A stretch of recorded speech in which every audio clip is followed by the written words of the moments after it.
Good morning, everybody. What is happening? What is going on? Or actually, almost good night. Some of you probably are watching this either in bed or after you've already gone to bed or when you're about to go to bed. I don't even know. I'm drinking some Lecrac, Papillon, and it is delicious. But a lot of you guys always request me talk about recovery days or recovery or just what I do for recovery in general. So I figured we could walk through what I do for recovery in general. Outside of the times when right after practice or even during practice we're doing some sort of recovery with our physio Adam Welker. You can follow him on Instagram or whatever. I'll link him down below, but he is a professional physio that works with our track team and then also some MMA guys, some very, very high level MMA guys.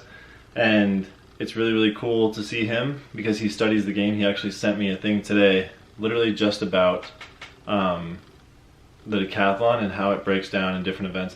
It is actually pretty cool. The thing about recovery though is a lot of you guys obviously don't have access to somebody of his caliber or don't have the money to pay for somebody of his caliber. He gives us a great discount, which is super nice of him. He also watches all these videos, so what's up, Adam? Anyways, the part of recovery that's important is doing what your body necessarily needs. You could stretch your hamstrings all day, but if that doesn't loosen up your calves, then there's no reason to stretch your hamstrings when you're having calf problems or when you're having shin problems. Don't just necessarily stretch your hamstrings. Yes, still stretch them, get your body moving, do that. But if you have a shoulder injury, stretching your butt is probably not going to work that much either. So you got to do the stuff that is going to work on that certain modality. And modality means whatever like motion or range of motion that you're using or that's causing you pain, working through that pain or working around that pain to make it better. Oftentimes when I'm not working with Adam, I'm going to use something as simple as a foam roller, because I think that they are very important. They're a good way to warm up or to work through something if you're actually doing something at practice, but they're not necessarily a good way to increase mobility or anything like that. They're a good way to pop your back, to move through some pain, like if you have like a Charlie horse or something and just need to get blood flow. That's what this is going to be used for. A lot of these things are going to be things that just increase blood flow to a certain injury. The body is phenomenal. The body is really, really good at fixing itself. That's what it's done for millions of years. I got a bloody nose because Cyrus bit me in the nose, and the blood coagulates, it makes a scab, and then it heals itself underneath. The body is really, really good at healing itself. And so to say I had a bruise, or I had a bruise on my heel, right? And so to increase the blood flow to my heel, I rub it because that's stimulating the muscles and stuff around where the pain is, and it's getting blood flow to my heel.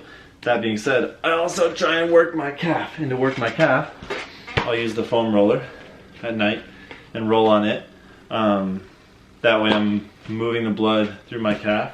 I do have the like big compression leg thingies, but they're kind of a hassle to use. We have a Normatec as well, but I also have my own. It's called Air Relax. Shouts out to that company. They gave me a pretty good discount, but didn't give it to me for free, so they don't get a big shout out. Foam rollers are relatively inexpensive. The other thing that's not relatively inexpensive is the Hypervolt.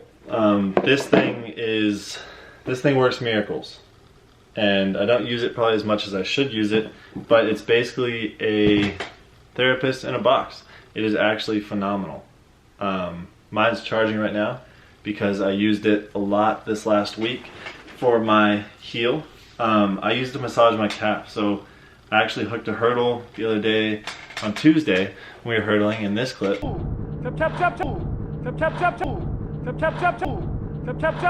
I hooked a hurdle and wrecked my left calf.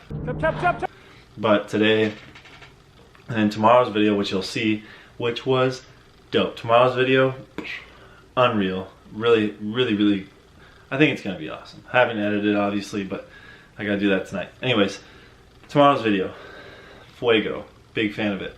And I wouldn't have been able to hurdle as well as I did in tomorrow's video which that sounds weird, if I didn't use the Hypervolt on my calf to work out that Charlie horse. and I get those in my quads a lot when I do a lot of jumping stuff, and they really kind of like just jam it up. When I say a Charlie horse, it's when you get hit or when you have, it's technically a contusion of the muscle, and so it's contracted and it's basically like a cramp that is slowly going to let go. It's your muscle's way of protecting itself, and so with blood flow or stimulating that, then it's going to allow that muscle to loosen up back to its normal fibrous, soft, usable self. So when I'm using the Hypervolt, I am basically just massaging that. If you don't know what the Hypervolt is, it's a gun that basically like actuates super fast, not super fast, but fast enough to make it so it's like, but faster, and it basically just pulverizes your muscles. And there's a bunch of different attachments. I use this little like Y attachment so that I can kind of work around my Achilles and get that stimulation down to my heel and my Achilles, which I've had problems with in the past. I use it to massage my feet. If I have like if I wake up and have a kink in my neck, I'll throw it on my neck for a little bit and just let that go, move it around a little bit, we'll be good to go. The other thing is stretching. Stretching is key. It's huge, especially as athletes where you're trying to perform at maximum distances as fast as you can. So to be fast, right, you have to cover you want your stride to be as long as possible, theoretically, and be able to move that stride as fast as possible. Now there's a happy medium. You could bound down the track, but you're not going to run very fast because you're not moving that stride very far or very fast, and you're moving a very long stride. Now you could turn it over super fast or super quick, and you're probably not going to go very far because you're not taking very long strides. Now that happy medium is where stretching comes in. So if you can maintain the strength and maintain the power that's going to give you the speed to move down the track, then you are also going to be able to flex, or with stretching you will be able to increase that mobility and technically give yourself a longer stride, or whatever you're doing. Stretch your shoulders to give you more pliable shoulders so you can hit better positions than discus or jab or shot or whatever you're going to do. But to be able to stretch effectively, you need to be warm first. So don't just get out of bed, sit down, and stretch. Yes, it's a good way to move around and like create mobility, but it's not going to increase mobility. After you lay down, obviously, or whatever you're doing, or sit in a car for a while, you're going to be stiff, you're going to be like compressed, basically.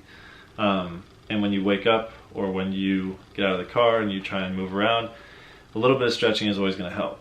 But if you're not warm before you stretch, you're not going to get any increased motion or increased mobility out of it. It's just going to give you what you already had and basically allow you to use what you have, not increase what you have or not get better.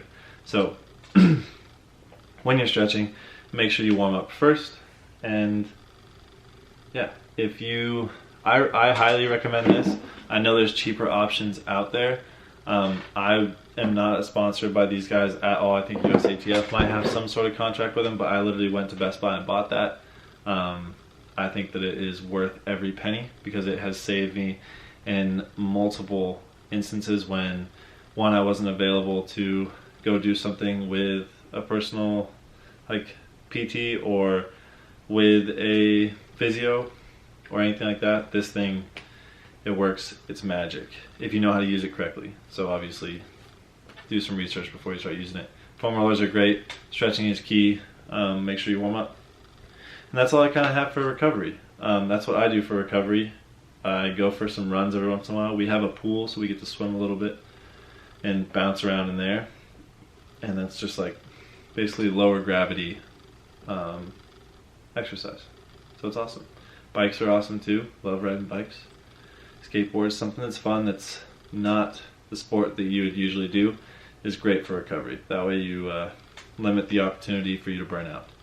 But I'm going to continue to drink my Papillon LaCroix, also not a sponsor of the channel, but if they wanted to, I'd be happy to wear a LaCroix jersey. How cool would that be? Anyways, we are going to edit a video. This is Nathan Florence right now, but we're going to edit a video, and then we are going to get to bed because we got a big day tomorrow. Anyways, remember, be nice to people, don't hurt yourself, don't hurt others, slow down, don't dance so fast. I love each and every one of you. Thank you for tuning in. And I'll talk to you guys all tomorrow. For a great video, might I add. A great video. Toodles.